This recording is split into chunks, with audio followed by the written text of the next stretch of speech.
মানুষ তার জীবনে শিক্ষা এবং প্রেম এই দুই লাভ করে তার মাতা, পিতা এবং গুরুর কাছ থেকে।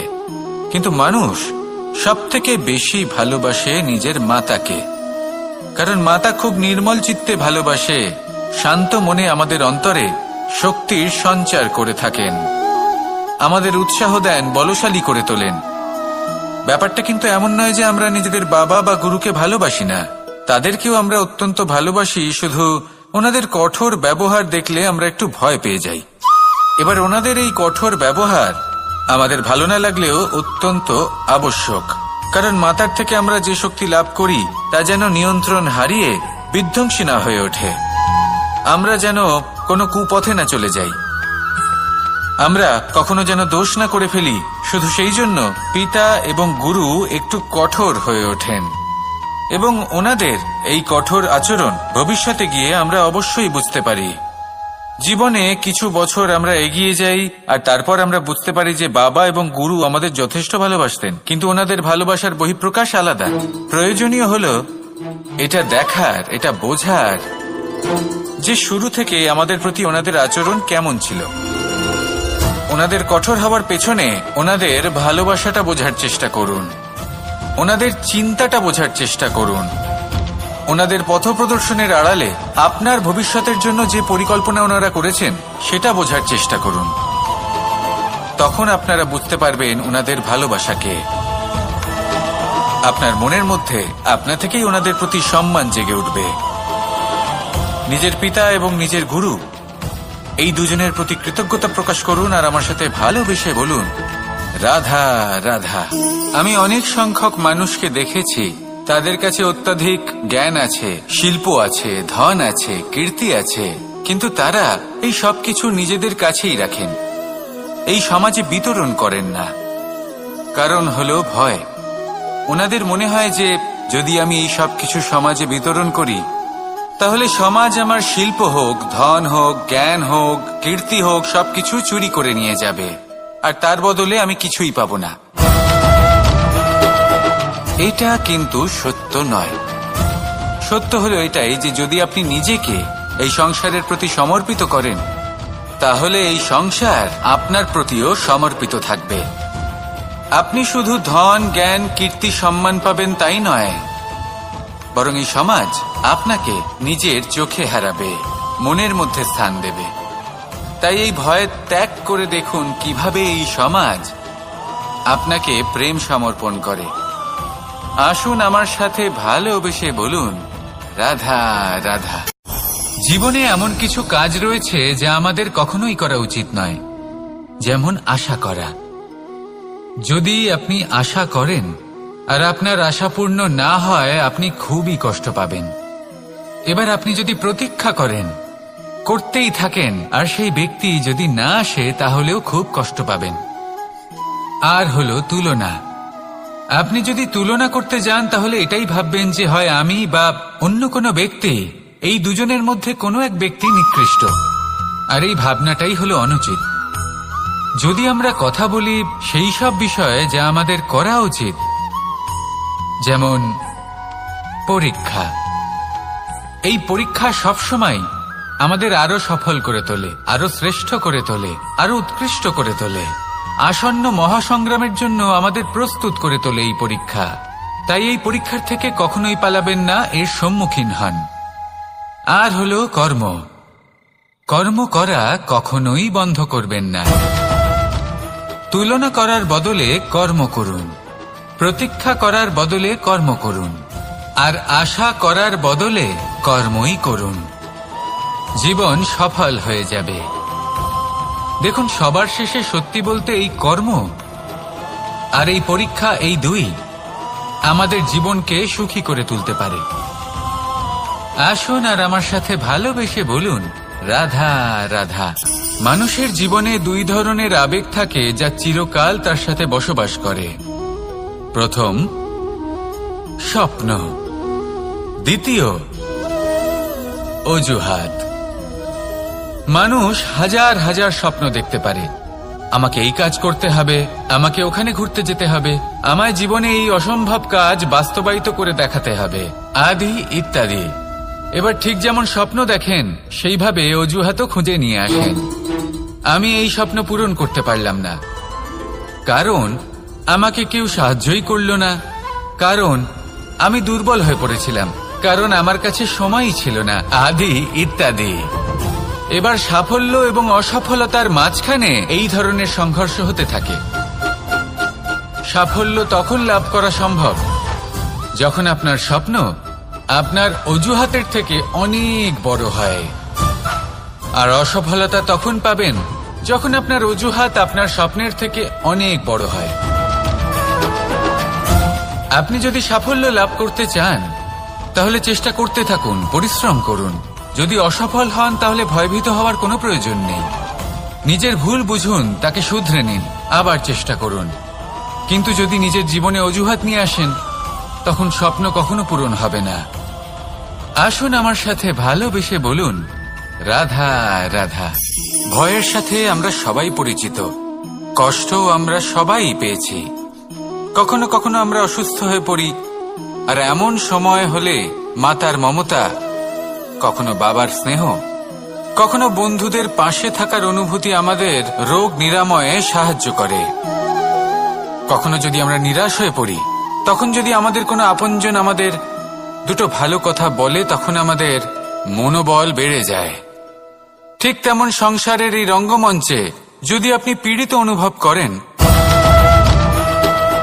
কিছু শুভ কথা আলোচনা করুন, কিছু স্তুতি গান করুন, কিছু মুহূর্তের জন্য হলেও নিজের ইষ্টদেবের কথা স্মরণ করুন আর প্রার্থনা করুন।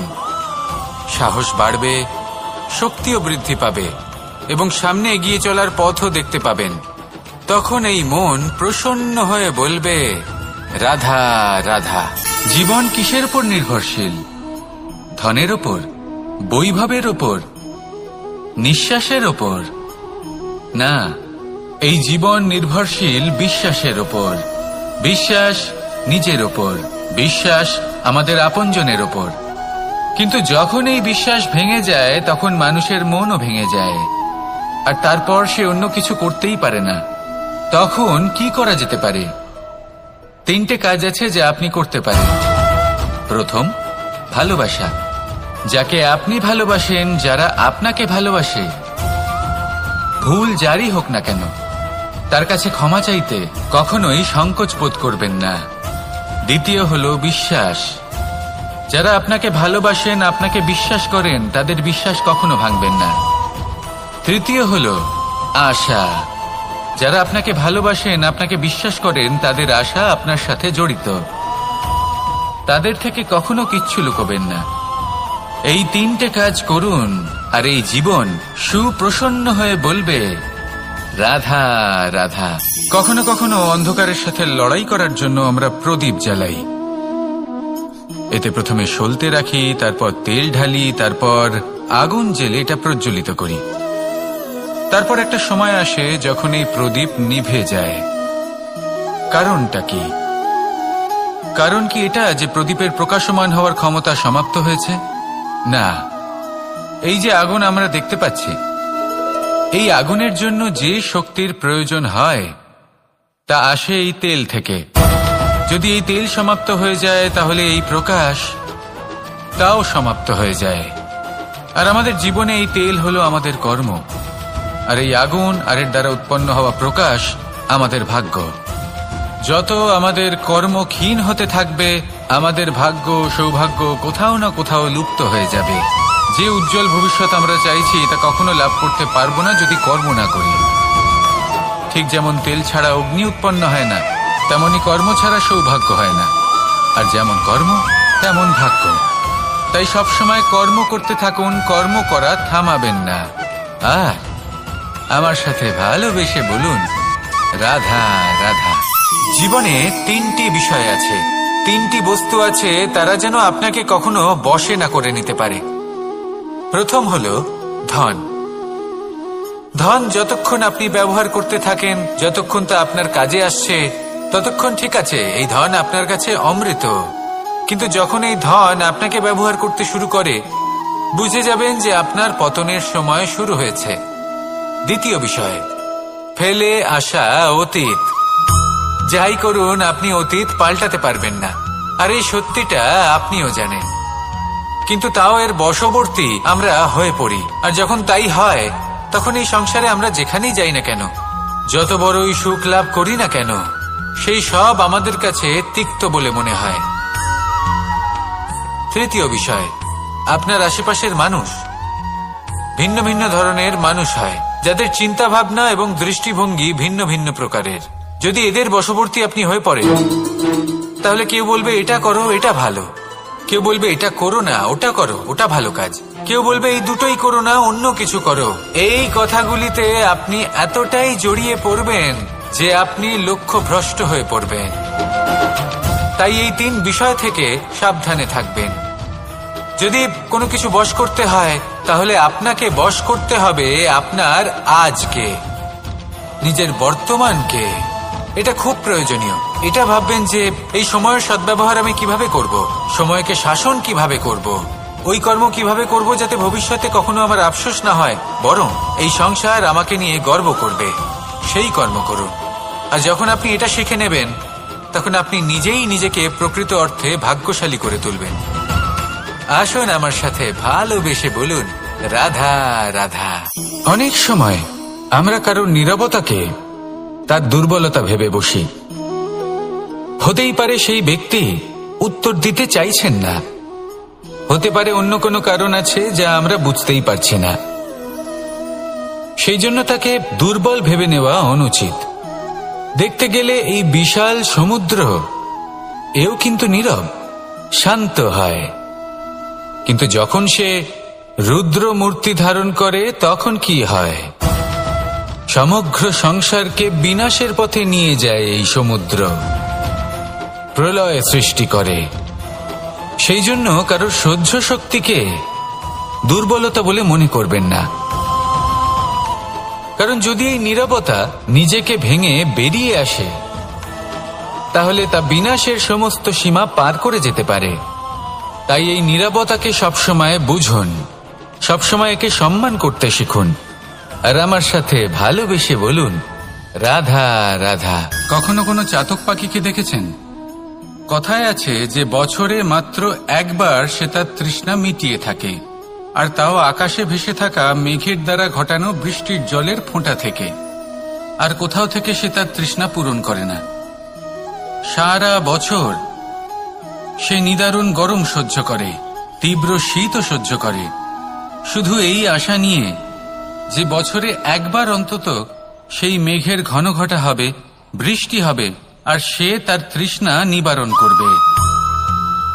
এটা আসলে কি? এটা আসলে বিশ্বাস। সেই বিশ্বাস যে বছরে একবার সেই মেঘ আসবে তৃষ্ণা নিবারণ করতে। যেমন দেখুন, একটা সূর্যমুখী ফুল সারা রাত অন্ধকারের সাথে যুদ্ধ করে, কারণ তার বিশ্বাস যে ভোরবেলায় সূর্য তাকে অবশ্যই দর্শন দেবেন। সেটাও বিশ্বাস ছিল যার উপর ভরসা করে মনু একটা নৌকা নিয়ে বেরিয়ে পড়েছিলেন এবং সমস্ত সৃষ্টিকে প্রলয়ের হাত থেকে বাঁচিয়েছিলেন। সেটাও ছিল ভালোবাসার প্রতি বিশ্বাস, যার উপর ভরসা করে বানর এবং ভাল্লুক সেনা নিয়ে শ্রীরাম আক্রমণ করেছিলেন সমস্ত বরদানপ্রাপ্ত অসুরগণ এবং রাক্ষসগণের লঙ্কায় এবং জয় লাভ করেছিলেন। এই বিশ্বাসই হল এই বিশ্বের আশা। বিশ্বাস রাখুন যে আপনি হলেন সর্বশ্রেষ্ঠ এবং শুধুই নিজের কর্ম করতে থাকুন। এই বিশ্বাসের আশাই আপনাকে প্রতি মুহূর্তে বল প্রদান করবে। এ হলো আমার বিশ্বাস। আসুন আর আমার সাথে ভালোবেসে বলুন, রাধা রাধা। যোগাসন। যোগাসনে আসন অত্যন্ত গুরুত্বপূর্ণ। এবার আমি বলবো সবথেকে শ্রেষ্ঠ আসন কোনটি। আশ্বাস। নিজেকে আশ্বস্ত করতে থাকুন যে আমি আছি, সব ঠিক হবে, যা হচ্ছে ভালোর জন্য হচ্ছে। এই আশ্বাস আপনাকে জীবনে এমন ধনাত্মক বিশ্বাস দেবে যে আপনি বড় বড় সমস্যার সমাধান করতে পারবেন। এবার যদি কথা বলি সবথেকে কঠিন সময়ের, তাহলে সেটা হলো বিচ্ছেদের। যা মা সীতাকে সহ্য করতে হয়েছে শ্রীরামের জন্য, রাধা কৃষ্ণকেও সহ্য করতে হয়েছে। যে ব্যক্তি বিচ্ছেদের সময় সঠিক পথে চলে এসেছে, সে জীবনে অনেক শ্রেষ্ঠ স্থানে অবশ্যই পৌঁছতে পারবে। এবার যদি কথা বলি সবথেকে জরুরি এবং গুরুত্বপূর্ণ সময়ের, তাহলে সেটা হলো সংযোগ। সকলকে সাহায্য করতে থাকুন। আপনি অন্যদের সাহায্য করে তাদের যত আনন্দ দিতে পারবেন, ততটাই আনন্দ আপনারও জীবনে অবশ্যই আসবে। আসুন আর আমার সাথে ভালোবেসে বলুন, রাধা রাধা। সংসারে সকলে উঁচুতে উঠতে চায়, কেউ নত হতে চায় না। সবাই এটা মনে করে যে নত হওয়ার অর্থ হলো তাদের আত্মসম্মান এবং অহংবোধের বিরুদ্ধাচরণ করা। তাদের মনে হয় যে যদি আমরা নত হই, সংসার আমাদের দুর্বল মনে করবে, তাদের শৌর্য এবং তাদের ব্যক্তিত্বের অপমান হবে। কিন্তু এটা কি সত্যি? প্রত্যেকবার নত হওয়ার অর্থ কি সম্মানহানি হওয়া? কখনোই নয়। আপনি নিজের জীবনকেই দেখে নিন। আপনার কোনো অমূল্য জিনিস যদি নিচে পড়ে যায়, তাহলে তাকে কিভাবে তোলেন? সেই বস্তুকে তোলার জন্য আপনাকে নত হতেই হবে। আপনি বড়দের আশীর্বাদ কিভাবে লাভ করেন? আপনি নত হয়ে তবেই তাদের আশীর্বাদ লাভ করতে পারেন, তাই না? ভেবে দেখুন, আপনি একটা পথে হাঁটছেন, আপনি দেখতে চাইছেন যে আপনি সঠিক পথে হাঁটছেন কিনা, পায়ের নিচে কাঁটা পড়ে আছে কিনা। কিভাবে দেখবেন? আপনাকে সেই মাথা নত করেই দেখতে হবে। এর অর্থ কি? অর্থ খুব সহজ। প্রত্যেকবার নত হওয়া অনুচিত নয়, সেটা কোনোভাবেই সম্মানহানি নয়। পরিস্থিতি অনুসারে এবং যেখানে প্রয়োজন, আপনি নত হতে শিখে গেলে আপনি অনেক কিছুই লাভ করতে পারবেন। জ্ঞান, মান, গুণ, বিশ্বাস। সেই জন্য প্রয়োজন এবং পরিস্থিতি অনুসারে নত হতে শিখুন, এতে অনুচিত কিছুই নেই। আত্মসম্মান থাকা অত্যন্ত প্রয়োজনীয়, কিন্তু তা যেন কখনো অহংকারে পরিণত না হয়। এই বিষয়ে অবশ্যই নজর রাখবেন এবং আমার সাথে ভালোবেসে বলবেন, রাধা রাধা। আমাদের জীবনে অনেক ধরনের ব্যক্তি এসে থাকেন। কেউ কেউ আমাদের সাথে থেকে যান, কেউ আমাদের থেকে দূরে চলে যান। কেউ ভালো মানুষ হন, কেউ খারাপ মানুষ। কিন্তু আমরা সবসময় সেই সময়টাকে নিয়ে দুঃখ প্রকাশ করি যখন আমাদের জীবনে কোনো খারাপ ব্যক্তি প্রবেশ করেন। তারা আমাদের খারাপ অনুভূতি দেন, দুঃখ দেন, কষ্ট দেন। আমরা সবাই তাকে ভালো মন্দ কথা বলি। কিন্তু কেন? এমন বিভিন্ন ধরনের মানুষ, খারাপ মানুষ, ভালো মানুষ, সবার জীবনেই আসেন এবং সকলকেই একটা অমূল্য শিক্ষা দান করে যান। এবার আপনি নিজেই ভেবে দেখুন, জীবনে যখন প্রথমবার আপনি আগুন স্পর্শ করেছিলেন, তখন আপনি একটা শিক্ষা লাভ করেছিলেন যে আমাকে আগুনের থেকে একটু দূরে থাকতে হবে। তারপর আস্তে আস্তে আপনি শিখলেন যে কিভাবে এই আগুনকে নিয়ন্ত্রণে রাখতে হবে। তারপর আপনি শিখলেন যে কিভাবে নিজের জীবনে তাকে প্রয়োগ করতে হবে, তা সে অন্ধকারে প্রকাশ লাভ করার জন্য হোক বা খাবার বানানোর জন্য। সেইভাবেই কোনো খারাপ ব্যক্তি যখন আপনার জীবনে আসে, কোনো শিক্ষা দিয়ে যান, তার প্রতি কৃতজ্ঞ থাকুন। তার বিষয় খারাপ ভাবার বা খারাপ অনুভূতি নিয়ে থাকার কোনো প্রয়োজন নেই। সেই শিক্ষা লাভ করুন, ইতিবাচক মনোভাব নিয়ে জীবনের সামনে এগোতে থাকুন। কেউ নেই যিনি আপনাকে বাধা দিতে পারেন। আসুন আমার সাথে ভালোবেসে বলুন, রাধা রাধা। অনেক সময় আমরা জীবনে অনেক মানুষকে এমন বলতে শুনে থাকি যে আমি অসফল হয়েছি কারণ আমার সময় ভালো যাচ্ছিল না। আমি এই জিনিসটা লাভ করতে চাইছিলাম কিন্তু করতে পারলাম না কারণ আমার সময়টা ভালো যাচ্ছিল না। আমি আমার জীবনে ওই মহান কাজটা করতে চাইছিলাম কিন্তু করতে পারলাম না। কেন? কারণ আমার সময়টা ভালো যাচ্ছিল না। কিন্তু যে মুহূর্তে ভালো সময় আমার জীবনে আসবে, আমি সব কিছু প্রাপ্ত করব। এমন প্রায় প্রত্যেকেই বলেন। আসুন একটা কথা বোঝা যাক। একজন মালিকে দেখুন, সে প্রত্যেক দিন গাছের সেবা করে, তাকে জল দেয়, তার যত্ন আত্তি করে। কেন? প্রত্যেক দিন সেই গাছ ফল দেয় না। সঠিক সময় এলে তবেই সেই গাছ ফল দেয়, কিন্তু প্রত্যেক দিন মালি তার সেবা করে, তাকে যত্ন করে। শুধুমাত্র তখন করে না যখন সেই গাছ ফল দিতে সক্ষম। আর যদি মালি গাছের যত্ন প্রতিদিন না করে তাহলে হয়তো সেই গাছ ফল দিতেই পারবে না। এটাই হলো আমাদের জন্য একটা শিক্ষা। যখন সময় আমাদের জন্য অপেক্ষা করে না, তখন আপনি সময়ের জন্য কেন অপেক্ষা করছেন? ভালো সময়ের জন্য অপেক্ষা করবেন না। ভালো এবং শুভ কর্ম দ্বারা ভালো সময়কে নিজের কাছে টেনে আনুন। নিরন্তর কর্ম করুন, পরিশ্রম করতে থাকুন। শুভ সময় আপনা থেকেই আপনার কাছে আসবে। আসুন আমার সাথে ভালোবেসে বলুন, রাধা রাধা। জীবনে অনেক সময় আমরা এটা দেখে থাকি যে আগামী প্রজন্ম সেই কাজটিই করে যেটা তার পূর্ববর্তী প্রজন্ম করে গেছেন। একটা উদাহরণ দিই তাহলে দেখুন, একদিকে আছে মাতা পিতা যারা আজীবন সংঘর্ষ করেছেন ধন অর্জন করার জন্য। তারপর তারই সন্তান তার সাথেই লড়াই করে তার থেকে সমস্ত সম্পত্তি ছিনিয়ে নিল। তারপরে যত সময় অতিবাহিত হয় সেই সন্তানের সাথেও সেই একই ক্রিয়া ঘটতে থাকে। তার সন্তান তার সমস্ত সম্পত্তি ছিনিয়ে নেয়। তাহলে এমন কি সঞ্চয় করবেন যা পরবর্তী প্রজন্মকে দিয়ে যেতে পারেন সেই বিষয়ে ভাবুন। ভেবে দেখুন, এই যে ধন সঞ্চয় আপনি করছেন এর আসলে লাভ কি? অবশ্যই আবশ্যক, কিন্তু এটাই কি শুধু সবথেকে গুরুত্বপূর্ণ বিষয় যেখানে আপনি জানেন যে আপনি এই সম্পত্তি ভোগ করতে পারবেন না, কারণ এই সমস্ত সম্পত্তি আপনাকে পরবর্তী প্রজন্মের হাতে সঁপে দিতে হবে। তাহলে ধন সঞ্চয় করুন, কিন্তু এমন একটা সম্পত্তি কেন সঞ্চয় করা উচিত নয় যার উপভোগও আপনি করতে পারবেন, পরবর্তী প্রজন্মকেও দিয়ে যেতে পারবেন, আর মতভেদও হবে না। এমন সম্পত্তি আছে, আর এই সম্পত্তি হলো প্রেম। যদি আপনার মনে কোনো কিছু সঞ্চয় করার বাসনা জেগে ওঠে তাহলে প্রেম সঞ্চয় করুন। সেটা পরবর্তী প্রজন্মও পাবে এবং সেই প্রজন্ম ভবিষ্যতে ভালোবাসা ছড়াতে থাকবে। আর তখন এই মন সুপ্রসন্ন হয়ে বলবে, রাধা রাধা। মানুষ ভাবেন যে ধন অর্জন করা হলো অত্যন্ত গুরুত্বপূর্ণ। তিনি আজীবন ধন অর্জন করতে থাকেন, ধন অর্জন করার চেষ্টা করতে থাকেন। সে যাই হয়ে যাক না কেন পরিশ্রম করতে থাকেন।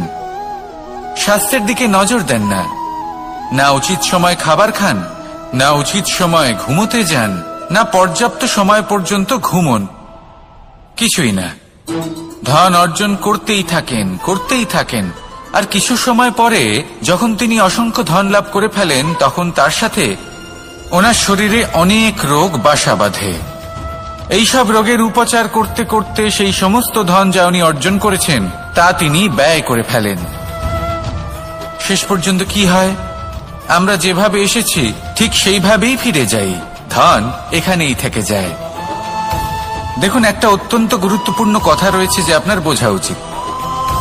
এই যে ধন, তার ব্যবহার করুন জীবনকে আরো ভালো করে তোলার জন্য।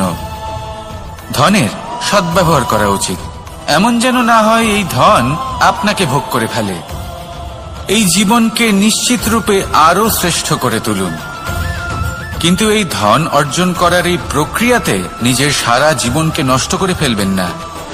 এই জীবন উপভোগ করতে শিখুন, আর আমার সাথে ভালোবেসে বলুন, রাধা রাধা।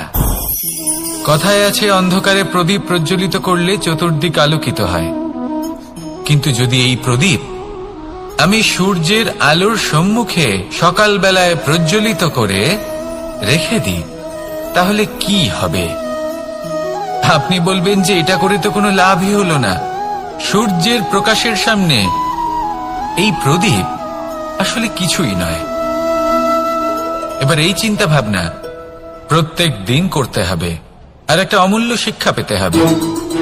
মনে করুন যে আপনি মহাপুরুষের সামনে বসে আছেন, কোনো মহাজ্ঞানীর সামনে। তাহলে সেই ব্যক্তির সামনে নিজের জ্ঞানের প্রদীপ প্রজ্বলিত করবেন না,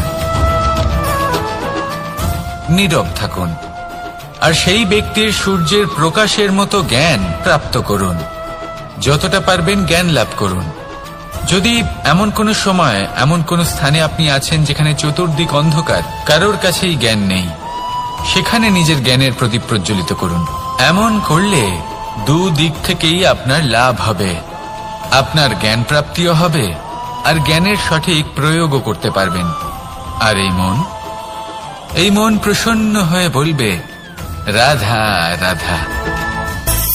মানুষের মধ্যে একটা বিচিত্র প্রবৃত্তি থাকে, অন্য সকলের বিষয়ে, তাদের জীবনের বিষয়ে, তাদের ব্যক্তিত্বের বিষয়ে, তাদের ভবিষ্যতের বিষয়ে অনুমান করা।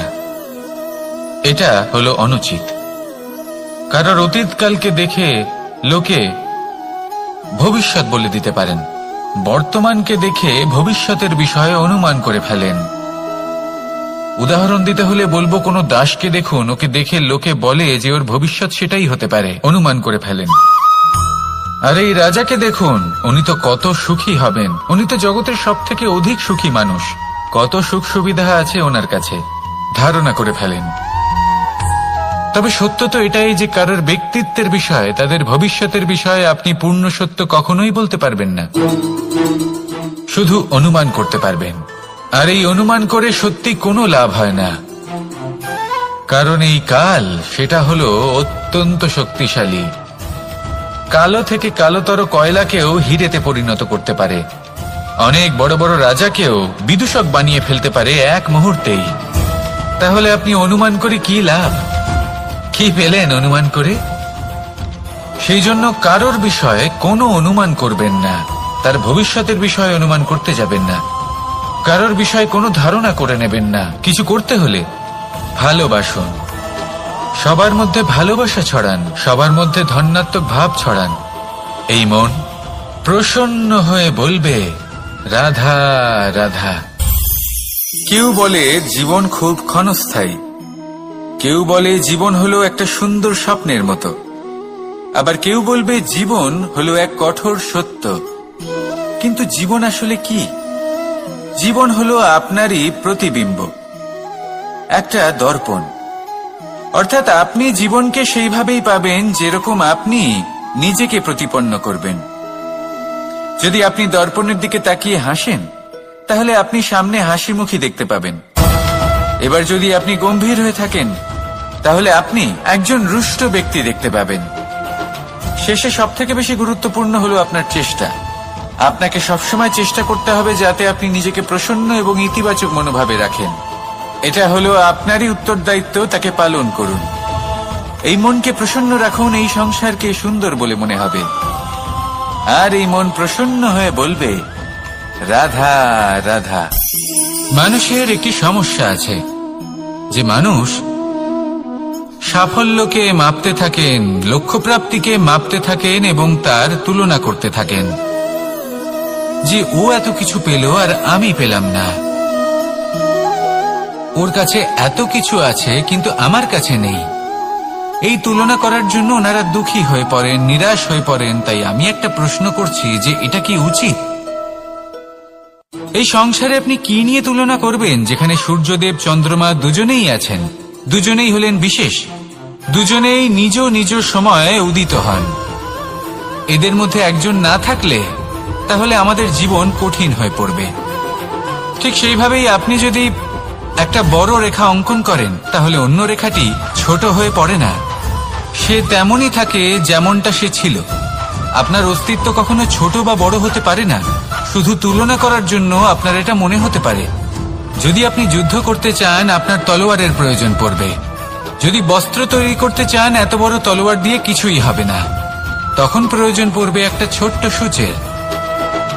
তাই তুলনা করবেন না, না নিজেকে ছোট মনে করবেন, না অন্য কাউকে। সবার সাথে সহযোগিতা করুন, আর যদি তুলনা করতেই হয় নিজের সাথে করুন, যে কাল আমি কেমন ব্যক্তি ছিলাম, আজ কি তার থেকে শ্রেষ্ঠ হয়ে উঠতে পেরেছি। ভেবে দেখুন ভবিষ্যতে গিয়ে আপনি কতটা শ্রেষ্ঠ ব্যক্তি হতে পারেন। আসুন আমার সাথে ভালোবেসে বলুন রাধা রাধা। এই সংসারের সব থেকে গুরুত্বপূর্ণ তত্ত্ব কোনটা? প্রথম হলো সময়। জন্ম থেকে মৃত্যু পর্যন্ত এই যে সময়, এটাই তো হলো জীবন। দ্বিতীয় হলো জীবন, যাতে আমরা সময়ের সদ্ব্যবহার করি, শ্রেষ্ঠ থেকে শ্রেষ্ঠতর কাজ করার চেষ্টা করি, বহু বছরের এই পরম্পরা, এই সংস্কৃতিকে এগিয়ে নিয়ে যাওয়ার চেষ্টা করি। এই সংসারে আমরা অংশগ্রহণ করতে চেষ্টা করি। তৃতীয় হলো ধন, সেই ধন যা প্রত্যেক ব্যক্তি অর্জন করতে চেষ্টা করেন। এবার এই তিনটি তত্ত্বের মধ্যে একটা সামঞ্জস্য আছে, সমান ব্যাপার আছে, সে ধনই হোক বা সময় হোক বা হোক জীবন। আর সেই সমান ব্যাপার হলো যে যদি আপনি এটা গণনা করতে থাকেন তাহলে তা কমতে থাকে, যদি আপনি এটা ব্যবহার করেন তাহলে তা বাড়তে থাকে। একে সংগঠিত করে রাখতে চেষ্টা করলে এ হাত থেকে ফসকে যায়, কিন্তু যদি আপনি একে সামলে রাখতে শিখে যান তাহলে এমন কাজ করবেন যাতে সংসারের সাথে সাথে পরবর্তী প্রজন্ম লাভবান হবে। যদি কিছু শিখতে চান তাহলে সামলাতে শিখুন, গণনা করা বা সংগঠিত করা নয়। আসুন আর আমার সাথে ভালোবেসে বলুন, রাধা রাধা। এই সংসারে সাফল্য লাভ করার জন্য জ্ঞানের প্রয়োজন হয়, পরিশ্রমের প্রয়োজন হয়, দৃঢ় নিষ্ঠার প্রয়োজন হয়, নিরন্তর চেষ্টা করা প্রয়োজনীয়। কিন্তু আরো কিছু আছে যা অত্যন্ত প্রয়োজনীয় এবং গুরুত্বপূর্ণ, তা হলো ভালো বন্ধু। তাদের থাকা অত্যন্ত প্রয়োজনীয়। যদি ভালো বন্ধু থাকে তাহলে সময় এলে তারা ঢাল হয়ে আপনাকে সুরক্ষা করবেন, সময় এলে অস্ত্রের মতো শত্রুকে সংহারও করবেন। যদি তিনি জ্ঞানী হন, তাদের মধ্যে সদ্গুণ থাকে, তাহলে এই সব গুণ আপনার মধ্যেও প্রবেশ করবে। তাহলে সাফল্যের জন্য ভালো বন্ধু পাওয়া অত্যন্ত প্রয়োজনীয়। কিন্তু শুধু বন্ধু কেন, ভালো শত্রুও থাকা প্রয়োজনীয়। এবার আপনি ভাববেন, এ আমি কি বললাম? যদি আপনার জীবনেও ভালো অর্থাৎ শক্তিশালী শত্রু থাকে তাহলে আপনিও শক্তিশালী হতে থাকবেন। এই শত্রু আপনাকে প্রেরিত করবে আরো বেশি শক্তিশালী হয়ে ওঠার। কখনো কোনো হরিণকে দেখুন, তীব্র গতিতে দৌড়তে থাকে। কেন তীব্র গতিতে দৌড়য়? এই কারণে নয় যে কোথাও তার জন্য মধুর ঘাস অপেক্ষা করে রয়েছে, না, সে এই কারণে তীব্র গতিতে দৌড়য় কারণ সেটা না করলে তার পেছনে একটি সিংহ আছে যে ওকে নিজের ভোজন করে ফেলবে। তাই জীবনে বিপদ, সংকট, এই সবকিছুও হলো অত্যন্ত গুরুত্বপূর্ণ। তার সম্মুখীন হতে শিখুন আর আমার সাথে ভালোবেসে বলুন, রাধা রাধা। পুরুষার্থ। শাস্ত্রে 4 ধরনের পুরুষার্থের কথা বলা হয়েছে। প্রথম হলো ধর্ম। আপনি কি জানেন এই ধর্ম আসলে কি? আপনার কি মনে হয় ধর্ম আসলে কি? কোনো বিশেষ ঈশ্বরকে মানাই কি ধর্ম বলা হয়? নাকি কোনো বিশেষ রীতি পালন করাই হলো ধর্ম? নাকি কোনো বিশেষ সাহিত্যকে সর্বশ্রেষ্ঠ মনে করাই হলো ধর্ম? না, ধর্ম হলো সেটা যাকে ধারণ করা যেতে পারে। আর ধারণ শুধু সেটাই করা যায় যা পবিত্র। পবিত্র শুধু তাকেই বলা হয় যা নিঃস্বার্থ, যার মধ্যে শাসন করার কোনো ইচ্ছে নেই, যা সরলভাবেই প্রবাহমান, জল এবং বায়ুর মতো। যখন কোনো ব্যক্তি ধর্মকে ধারণ করেন এবং সেই ধর্ম সেই ব্যক্তিকে রক্ষা করে, তখন তাকে ধর্ম বলা হয়। ধর্ম যা রক্ষা করে অহংকার থেকে, খারাপ চিন্তার হাত থেকে। সেই জন্য পুরুষার্থ গড়ে তোলার আগে, ধর্ম পালন করার আগে ধর্মের প্রকৃত অর্থ কি সেটা বুঝে নিন। এটা জেনে রাখুন যে সমস্ত ধর্মের আধার, সমস্ত ধর্মের ভিত শুধুমাত্র ভালোবাসা। আসুন আর এই ভালোবাসার সাথেই বলুন, রাধা রাধা। কখনো কোনো বাগানের কোনো বৃক্ষকে দেখেছেন যেখানে সুগন্ধি ফুল থাকে, রসালো ফল থাকে? তখন মন প্রফুল্ল হয়ে ওঠে, মন থেকে সেই বৃক্ষের প্রতি ভালোবাসা জন্মায়। কিন্তু যিনি বাগানের মালিক, শুধুমাত্র তিনিই জানেন যে কিভাবে এই বৃক্ষকে আগলে রাখতে হয়, কিভাবে তার পরিচর্যা করলে এতে সুন্দর সুগন্ধি ফুল হবে, রসালো ফল হবে। কখনো কখনো প্রয়োজনের থেকে বেশি রোদ পেলে এই বৃক্ষগুলি শুকিয়ে যায়, প্রয়োজনের থেকে কম রোদ পেলেও এই বৃক্ষ কিন্তু শুকিয়ে যায়। প্রয়োজনের থেকে কম জল যদি পায়, এই বৃক্ষ শুকিয়ে যেতে পারে। প্রয়োজনের থেকে অতিরিক্ত জল যদি পায়, তখনও এই বৃক্ষের শিকড়গুলি নষ্ট হয়ে যেতে পারে। এবার এটাই কিন্তু আমাদের সংসারের সাথেও হয়। আমাদের সংসারের সকল প্রতিভাশালী ব্যক্তি, যেমন লেখক, বিচারক, প্রবক্তা, যোদ্ধা, এদের সবার ক্ষেত্রে এই কথাটাই প্রযোজ্য। যদি বেশি প্রশংসা করা হয় তাহলেও এরা হারিয়ে যাবেন। প্রয়োজনের থেকে বেশি যদি নিন্দা করা হয় তখনও তারা নত হয়ে পড়বেন। তাহলে আপনি এদের রক্ষা করুন এবং নিজেদেরও। মনে রাখবেন একটা কথা, জেনে রাখুন কখন কোন নিন্দায় আপনি লজ্জিত হবেন না, আর কখন কোন প্রশংসার দ্বারা নিজের মধ্যে অহংবোধ জাগ্রত করবেন না। এই মন সুপ্রসন্ন হয়ে বলবে, রাধা রাধা। এই সাগর কত বিশাল আকার, কখনো শান্ত কখনো উত্তাল, কিন্তু এই সাগরকে এত মহান কে করে তুলল? জল। এবার এই জলের যাত্রা দেখুন, সেটা কতটা কঠিন। এই জল সাগরে থাকে। সূর্য ওকে এতটা উত্তপ্ত করে তোলে যে এই জল নিজের অস্তিত্ব হারিয়ে ফেলে এবং বাষ্পে পরিণত হয়ে হাওয়ায় মিলিয়ে যায়। তারপরে আকাশে যায় আর নিজের অস্তিত্ব আবার হারিয়ে ফেলে, মেঘে পরিণত হয়। তারপর এই মেঘ কোথাও গিয়ে কোনো পর্বতে ধাক্কা খায়, তারপর আবার এই জল নিজের অস্তিত্ব হারায়। তারপরে বর্ষার রূপ ধারণ করে তা বর্ষিত হয়, বা কোনো পর্বতের চূড়ায় তার শিখরে বরফের রূপ ধারণ করে। তারপরে এই বর্ষা মাটির দিকে নিজের যাত্রা শুরু করে। এবার মাটিতে ঝরে পড়া এই বর্ষা স্রোতের আকার ধারণ করে এবং আস্তে আস্তে বইতে থাকে। এই নদীর আকার ধারণ করে এবং নদী রূপে বইতে বইতে পাথরে ধাক্কা খায় বা কোনো পর্বতে ধাক্কা খায়, আর তারপর এই নদী এসে সাগরে সমাহিত হয়ে যায়।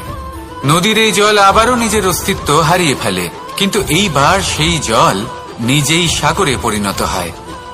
এটা আমাদের সকলের জন্য একটা শিক্ষা যে এই সংসারে জীবন এবং সময়ের হলো এক অনন্ত যাত্রা। এই সংসারে যা কিছু আছে তার সূত্রপাত কোথাও একটা হবেই। সেই জন্য মৃত্যু এবং সমাপ্তির চিন্তা ত্যাগ করে দিন, আর যে সূত্রপাত আপনি লাভ করছেন তার আনন্দ উপভোগ করুন। ভেবে দেখুন আপনি কিভাবে শ্রেষ্ঠ কর্ম করতে পারেন যাতে এই সংসার এবং এই সমাজ, এই দুইয়ের মঙ্গল সম্ভব। আসুন আমার সাথে ভালোবেসে বলুন, রাধা রাধা। একটি নৌকা বিশাল একটি সাগরে ভেসে চলে, কখনো যাত্রীদের বা কখনো বিশাল বস্তুকে নিজের সাথে বহন করে নিয়ে চলে, এক স্থান থেকে অন্য স্থানে পৌঁছে দেয়। এই নৌকা কখনো সাগরে আটকে পড়ে বা কখনো ডুবে যেতেও পারে, কিন্তু এই নৌকা তখন ডুবে যায় না যখন এর আশেপাশে অধিক মাত্রায় জল থাকে। এটা তখন ডুবে যায় যখন ও নিজের আশেপাশের থাকা জলকে নিজের ভেতরে প্রবেশ করতে দেয়। যখন আস্তে আস্তে এই জল প্রবেশ করতে থাকে, নৌকা ভারী হতে থাকে আর আস্তে আস্তে ডুবে যায়। এটা আমাদের কাছে একটা শিক্ষা। হতেই পারে আমাদের এই সংসারে, আমাদের জীবনে আশেপাশে অনেক বেশি মাত্রায় নেতিবাচক শক্তি থাকবে, ঈর্ষা থাকবে, বিদ্বেষ, ঘৃণা বা ভয় থাকবে, কিন্তু মনের এই নৌকা শুধু তখনই ডুববে যখন আপনি এই নেতিবাচক শক্তিকে নিজের ভেতরে প্রবেশ করতে দেবেন। মনে রাখবেন, এই নেতিবাচক শক্তিকে কখনো নিজের মনে প্রবেশ করতে দেবেন না। প্রবেশ করলেও তাহলে যেন সে সেখানে কোনো স্থান না পায়। শুধু এই বিষয়টা খেয়াল রাখলে আপনার মনের এই নৌকা জীবনের এই সাগরে সব সময় ভেসে থাকবে, আর এই মন প্রসন্ন হয়ে বলবে, রাধা রাধা। আমাদের ভিডিওগুলি যদি আপনাদের ভালো লেগে থাকে তাহলে লাইক, কমেন্ট, শেয়ার করতে ভুলবেন না, এবং আরও নতুন নতুন ভিডিও পেতে চ্যানেলটি সাবস্ক্রাইব করে পাশে থাকা বেল আইকনটি অন করে রাখুন। ধন্যবাদ।